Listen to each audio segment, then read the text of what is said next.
Welcome to Real Nova. Today I will show you an action, sci-fi, thriller film from 2008, titled Death Race.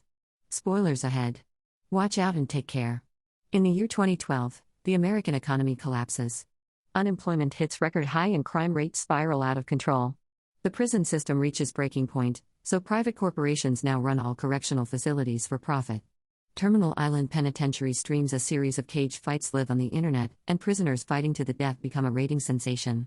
However, the audience soon becomes bored and demands more, and that's how The Death Race is born, a show where inmates race each other to the death in specially modified cars in order to win their freedom. In today's race, there are only two cars left. One is driven by masked inmate Frankenstein and his navigator case, and the other is Frank's oldest rival, Machine Gun Joe. Both of them are nearing the finish line and ready to do anything to win, but for some reason, the weapons in Frank's car aren't working. He improvises by releasing the car's back shield, which hits Joe and earns Frank some momentary advantage, but Joe hasn't given up yet and still has the offensive leverage. Case knows Joe will destroy them and wants out, but Frank refuses to let Joe win, so Case ejects herself out of the car as Frank crosses the finish line at the same time Joe shoots it, winning yet exploding in the process. Some days later, industrial worker and ex-convict Jensen Ames finds out the steel mill he works at is closing, and they aren't even paying the workers the full amount they owe him. As the workers start getting agitated, the anti-riot police arrive and begin beating them up at the smallest of provocations, and seeing his co-workers get hurt causes Jensen to jump into the fray and beat some cops in return. Night has already fallen by the time he makes it home. After saying hello to his wife, Jensen checks on his baby upstairs, unaware that a masked criminal is taking this chance to break into the house and kill his wife. When Jensen returns to the kitchen, the man knocks him out, puts the murder weapon in Jensen's hand, and leaves after making a shooting gesture with his gloved hand. Jensen wakes up moments later to find the police arresting him for the murder of his wife. 6 months later, Jensen is transferred to Terminal Island Prison, where he is received by guard Ulrich, who sprays him with freezing water, allows another cop to hit him, and takes him to a cell with 3 other prisoners who intend to beat him up. Ulrich comes to check on him, wanting to enjoy seeing him in trouble, but Jensen is a good fighter and has knocked all his cellmates out. The next morning, Jensen goes to the chow hall to have breakfast while being observed by Coach, Gunnar, and Lists, who recognizes Jensen as a former record-holder driver that killed his career. The hall suddenly falls silent when Pachenko and his friend approach Jensen to provoke him, first by spitting on his food, then calling him a woman killer and a kid abuser. Jensen reacts by jumping on Pachenko to beat him up, but they're soon interrupted by the cops, who take Jensen to see Claire Hennessy, the prison warden. She's seen Jensen's record and knows he's a fantastic driver, so she makes him an offer. She wants him to become the new Frankenstein. The real one died on the operation table after his last race, but nobody knows this yet, so anyone could replace him under the mask. Frank was an audience's favorite and a very inspiring legend, which is why Hennessy doesn't want the world to know he's dead. She needs the legend to continue and bring back the ratings, which have drastically fallen since the real Frank died.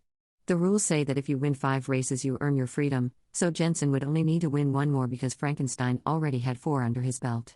Jensen is still unsure about possibly risking his life for this, but Hennessy threatens him with solitary confinement if he doesn't accept, so he can't tell anybody her secret. Jensen has no other choice but to go along with it. Afterward, he's taken to the prison's auto shop, where he's introduced to Coach and his men, who are the mechanics in charge of Frankenstein's car and will guide Jensen through the basics. Each team has its own pit, and nobody helps each other. There's also a giant shop where Hennessy has been building something in secret for a month. The only ones that will know Jensen is the new Frankenstein are his team and very few guards, because Hennessy's power over the prison is absolute. Then Coach shows him the car he'll be driving, a modified Mustang V8 Fastback. It comes with a variety of both defensive and offensive gadgets, but it doesn't get loaded with ammo until race day so that prisoners can't use it to try to escape. It's impossible to do so anyway, because the prison is on an island, so the only way out is through a small bridge that would get swarmed with police cars and helicopters at the first indication of prison break. Once Jensen has acquainted himself with the car, he and the team continue their chat at the prison's backyard. The race has 3 stages. During the first 2 he must try to get rid of as many opponents as he can, and during the third one, the key is speed to make it to the finish line. All drivers count with a navigator companion, which are girls brought from the women's facility. The one exception to this rule is Joe, who prefers to have a fellow team member as navigator instead of a girl because he goes through them so fast, it makes the audience squeamish.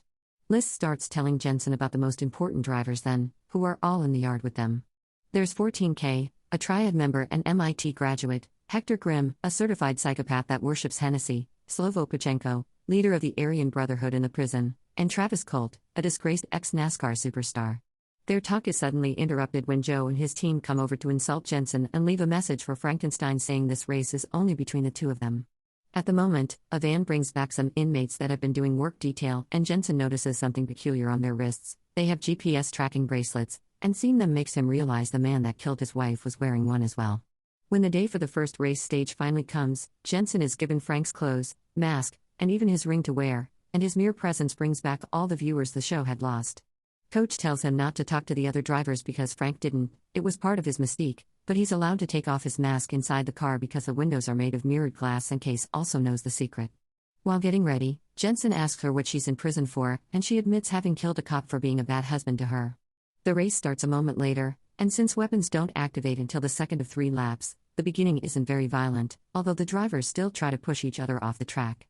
Thanks to Case's knowledge of the area, it's easy for Jensen to go head-to-head with Joe at the very front, managing to pass him into first place when Case points out a shortcut he can take. It's then that Hennessy turns on the shield and weapons, which are manholes on the ground that a driver needs to go over with all 4 wheels to activate their car gadgets. Soon there is open fire on the track, and when Hennessy activates the death heads too, Grim kills a minor driver by pushing his car against it. He also causes Joe to fall behind after shooting oil at his car, but he loses the race when 14K pushes him off track with a missile and Joe runs him over. Meanwhile, Jensen manages to activate the weapons, but the machine gun gets stuck, so Case gets on the hood of the car to fix it, causing the others to concentrate their bullets on her. Jensen's skills allow him to dodge them all though, and Case returns safely to the passenger seat afterward. Jensen steals a defense manhole from Colt, but as it happened to Frank, none of his defense systems will work and the rear shield won't survive much longer. Luckily, Jensen thinks of a plan on the spot. He makes Case unhook the napalm and sit on his lap, so he can launch her chair with the napalm on it. It's Colt's car that gets hit, and now that it's covered with napalm, Case throws the car's lighter at it, lighting it on fire and getting him off the race. With Colt gone, Jensen goes head-to-head with Joe again, but he is suddenly distracted by Pachenko, who makes the same hand gesture the man that killed his wife made at him before leaving. Joe takes advantage of this and pushes Jensen's car back, causing him to come last while Pachenko gets first place. 3 drivers are dead, and 6 remain for the second stage. After the race, Coach and his men check the car and notice the gadgets are working properly, so it doesn't explain why they wouldn't activate when they had to. Jensen goes to see Hennessy to tell her he won't race anymore because he knows Pachenko killed his wife and all this has been a setup to frame him so she could get a new driver to replace Frankenstein. She doesn't admit to it, but she does show him a picture of his daughter in the foster home she's gone to, reminding Jensen that he should play along if he wants to see his daughter again. Not being able to do anything about it, Jensen goes back to the yard, where he chats with Coach and asks him why he doesn't wear a number. Coach explains he is technically not a prisoner anymore. He qualified for parole 3 years ago, but he couldn't bring himself to cross the gate. The world had changed too much, and he preferred the familiarity of the races. He also doesn't believe Jensen killed his wife. Later in the evening, while working on the car, Jensen sees Pachenko passing by and decides to follow him to his pit, where he gets captured by Pachenko's team. He punches Jensen a couple of times before grabbing a heavy tool to smash his head, not caring if he has Hennessy's protection, but he's stopped by Lists, who stabs him on his back with a pen. Jensen takes advantage of the distraction to grab a metal shard from the ground and stab his captor, then he knocks him and his friend out before going after Pachenko. He punches him, throws him around, and hits him with various boxes until Pachenko admits Hennessy made him kill his wife and Ulrich was the one to take him there. When Jensen gets ready to kill him in revenge, Ulrich shows up with another guard and stops the fight. The next day, right before the second stage of the race begins, Pachenko teases Jensen by making the same hand gesture at him. However, Jensen doesn't fall for the provocation. In fact, he starts driving slowly on purpose and takes a tunnel so he can talk to Case in private. He wonders if she killed Frank because he finds it suspicious that the car's gadgets malfunctioned 2 races in a row, and he threatens her to expel her off the car if she doesn't answer. Case admits having sabotaged Frank's rear weapons because Hennessy would reward her with her freedom. The goal was never to kill Frank, though. That was an accident caused by him still trying to win with no weapons. Hennessy's goal was to make him lose to keep him in prison, racing for the public. Now that he has his answer, Jensen speeds up and easily slides back into the race, ignoring Joe for now. His objective this time is Pachenko. After the two of them unsuccessfully try to push each other off the track, Jensen drives ahead and takes the weapons manhole instead of defense. This confuses everyone because the weapons are at the front of the car, so Jensen surprises them by suddenly turning the car around and opening fire on Pachenko while driving backward. After he's damaged the other car enough, he turns around again and hits the smoke, causing Pachenko to crash against a concrete barrier. Then Jensen stops his car and gets out to approach Pachenko and break his neck as revenge for his killing his wife. Between this and Joe deciding to change his navigator in the middle of the race, Hennessy decides it's the right moment to release the thing she's been building all this time, a multi-weapon tanker truck called Dreadnought. This truck is incredibly powerful and quickly catches up with the drivers, immediately killing 2 minor competitors. Since it belongs to the warden, it also has the benefit of being allowed inside the buildings, which lets it take a shortcut and appear at the front of the race. The Dreadnought slowly kills 14K's navigator before grabbing his car with chains and shooting at it until it explodes, which means only Jensen and Joe are left. There is no way they can defeat such a monster without a proper plan, so Jensen asks List to connect his communicator to Joe's car and they agree to work together. They flank the truck with their cars, doing their best to dodge any incoming attacks, and when a trap manhole appears in front of them, each of them hits it with 2 wheels, getting the 4 needed to activate it. This causes the tap to come up and the truck to crash against it. Now the second stage of the race is over, and Jensen and Joe will be the only drivers making it to the third. Later in the evening, Joe comes over to Jensen's pit to point out his voice suspiciously sounds a lot like Frank's, but he doesn't push for answers. Meanwhile, Ulrich and Hennessy decide that they need to kill Jensen since the Frankenstein mask can still be worn by someone else in the future. The following day, before the race starts, Ulrich puts a bomb under Jensen's car while Hennessy distracts everyone with a speech about racing being their life's purpose. When she mentions this may be the first time someone may win their freedom with a 5th victory, Jensen realizes that they always rig the races to eliminate anyone that could possibly win for the 5th time, and that's why nobody has ever achieved it before, which means he won't be allowed to win today either. Coach hears this conclusion and, once they're allowed to go back to the auto shop, decides to show Jensen a very important detail on a video of Grimm's death. This gives him an idea for a plan, and he asks List to add a half-gallon reserve tank to his car before going to Joe's pit to ask him to collaborate with him again. While Jensen is changing into Frank's clothes, Hennessy visits him to give him his release papers and to make him a new offer. If he wins, she wants him to stay in prison and continue to be Frankenstein because the track is where it belongs. She claims he isn't daddy material and an ex-con couldn't give his daughter a good life, so choosing to stay would be an incredible, unselfish act of love. Jensen goes to join the race without giving her an answer yet, but he does put away the release papers in his pocket. When he gets in his car, Case admits Hennessy also spoke to her and asked her to stop Jensen if he was about to win, but he doesn't worry about it. As soon as the race begins, Ulrich starts controlling the manholes so they only activate when Joe goes over them. He opens fire at Jensen as soon as he is able to, damaging his back shield so much that Jensen decides to drop it. However, Joe easily dodges it, having already learned the trick from when Frank did the same. Hennessy activates a defense manhole for Jensen to take in order to keep the viewers interested, but Joe launches a rocket at it, destroying it. He has more rockets to go and he launches them all at Jensen, who dodges them and lets them hit a wall. This wall was the one behind Grimm when he died, and it's already weakened because of that old explosion. So today Jensen and Joe have been calculating their attacks for them to land on the weak spot, and now the rockets hit it for a final blow that opens a hole and allows them to escape the prison.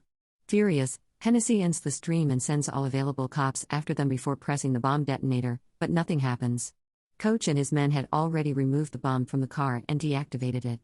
Joe and Jensen make it to the bridge, but the police cars are getting closer, so it's time to pull the next part of his plan. Jensen releases that extra half-gallon reserve tank, which hits the cars behind them, causing an explosion and a wall of fire that prevents any other cars from chasing them. Both convicts manage to cross the bridge gates and take 2 different roads so that all the helicopters only follow Jensen, who is the most important of the 2.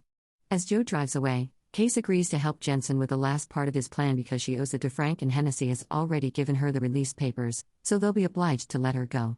When they are passing by some construction cranes, Jensen jumps off the car under their shadows and hides in there while Case takes his place at the wheel. She only gets to drive a couple of miles more before the helicopters stop her with a wall of fire, but when she comes out of the car with her hands up, she's wearing Frank's clothes and mask. Since most people don't know about the identity exchange, the cops arrest her and take her back to the prison, allowing Jensen to escape and meet with Joe so they can board a freight train together. Back in the prison offices, Ulrich says the ratings are off the charts and congratulating gifts are already arriving. Hennessy opens the gift box he's brought and finds the bomb Ulrich had put under Jensen's car, which then explodes, killing them both. Outside in the track, Coach can be seen having pressed the detonator. 6 months later, Joe and Jensen have made a new life in Santa Rosalia, Mexico. They work together as mechanics in their own auto shop, and Jensen has regained custody of his daughter. Case visits them too after her release papers finally get processed, bringing with her a racing car for them to check out. Subscribe for more videos like this, turn on the notification, and leave a like to help the channel out. Thanks for watching.